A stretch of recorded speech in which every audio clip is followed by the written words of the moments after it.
Swordmaster Kael Tharon of the Ethereal Dominion stood in the center of the Grand Colosseum on Nexus Prime, his ceremonial blade gleaming under the arena's lights.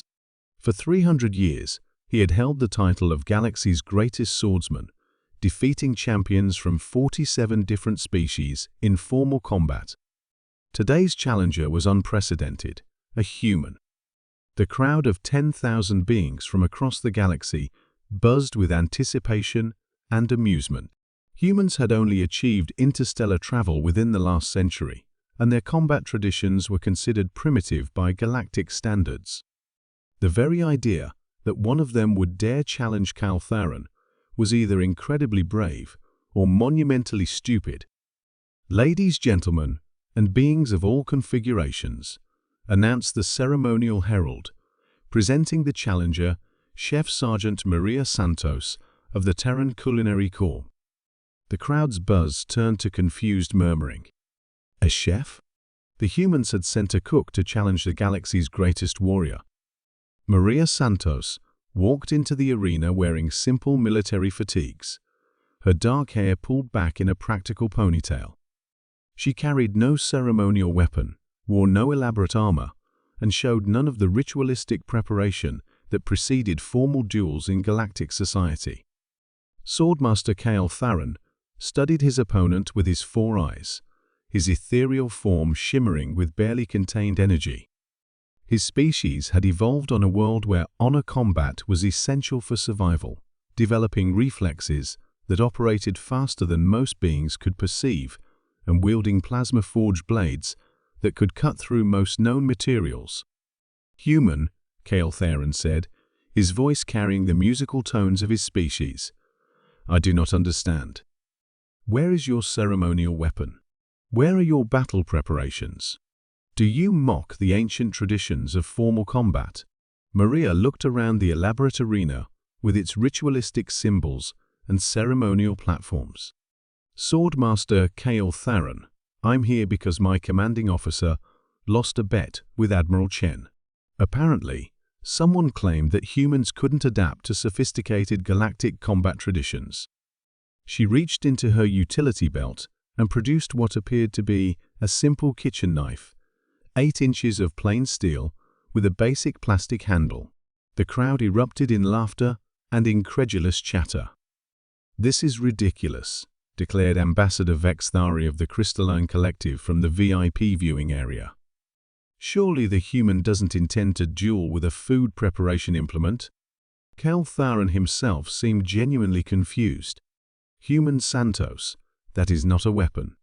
That is a tool for preparing sustenance. Yes, sir, Maria replied cheerfully.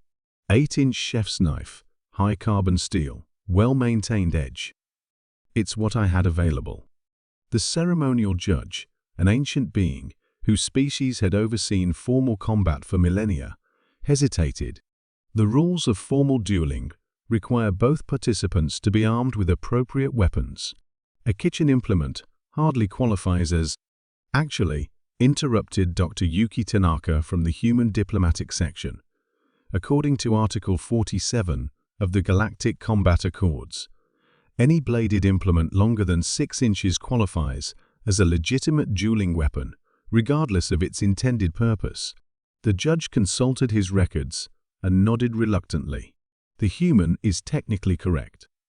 The duel may proceed. Kael Tharon activated his plasma blade, a meter-long construct of contained energy that hummed with lethal power. The weapon was a masterwork of ethereal engineering, capable of cutting through starship hulls and prized as much for its beauty as its lethality. Human Santos, he said formally, I do not wish to dishonor you with an unfair contest. Perhaps you would prefer to withdraw and return with proper equipment? Maria tested the balance of her kitchen knife and shrugged. Swordmaster, I appreciate the offer, but this blade has served me well for 15 years. Besides, a knife is a knife.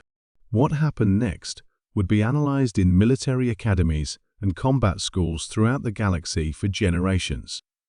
The duel began with Kael Tharon performing the traditional ethereal combat forms graceful, flowing movements that demonstrated perfect control and artistic beauty. His plasma blade traced elegant arcs through the air as he advanced, expecting Maria to respond with whatever primitive sword techniques humans had developed.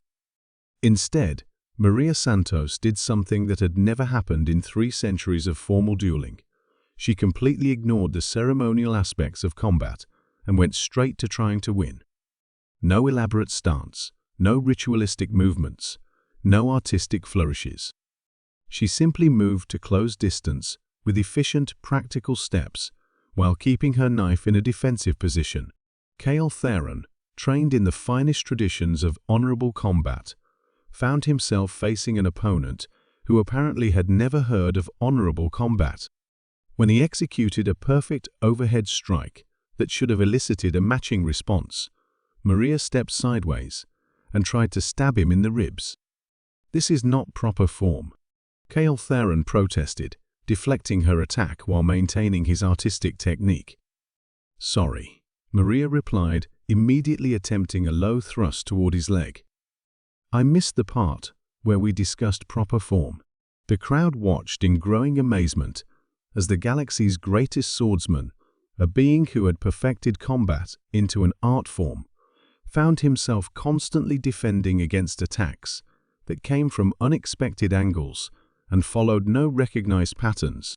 "She's not dueling," observed combat analyst Thex Kara from the media booth. "She's just trying to stab him efficiently." Maria's approach was brutally simple: get close, stay close, and find an opening to end the fight. She treated the encounter not as an artistic expression or test of honor, but as a practical problem requiring a practical solution. Cale Theron, despite his superior speed and reflexes, discovered that 300 years of formal dueling had not prepared him for someone who treated combat as simple problem-solving rather than elaborate ceremony. When he attempted a classical disarming technique, Maria retained her weapon and punched him in the face with her free hand. When he executed a perfect defensive pattern, she kicked him in the shin and tried to stab him while he was off balance. "This is not how galactic combat works," Cale Theron exclaimed, his ethereal composure finally cracking. "I'm not from the galaxy," Maria replied, continuing her relentless pressure. "I'm from Earth. We do things differently." The end came when Cale Theron attempted his signature move, a perfect spiral attack that had defeated every previous challenger. Maria responded by stepping inside his guard, trapping his sword arm, and placing her kitchen knife against his throat. The silence in the arena was absolute. "Yield," Maria said quietly. Cale Theron looked down at the simple steel blade, touching his neck, then at the human who had somehow defeated 3 centuries of martial perfection with nothing more than practical fighting and a tool designed for cutting vegetables. "I yield," he said in wonder. As the crowd erupted in stunned disbelief, Maria helped Cale Theron to his feet. "Good match," she said sincerely. "You're incredibly skilled. I've never fought anyone with your speed and technique." "Then how?" Cale Theron asked. "How did you defeat superior training with a kitchen implement?" Maria cleaned her knife and returned it to her belt. "Swordmaster, you're a brilliant artist. But I'm not here to make art. I'm here to win. Sometimes the tool doesn't matter as much as how you use it." The galaxy learned something important that day about humanity. They didn't approach combat as art, ceremony, or expression of honor. They approached it as a problem to be solved as efficiently as possible, using whatever tools were available. Chef Sergeant Maria Santos returned to her kitchen duties the next day, having accidentally redefined galactic combat philosophy with a knife she normally used to dice onions.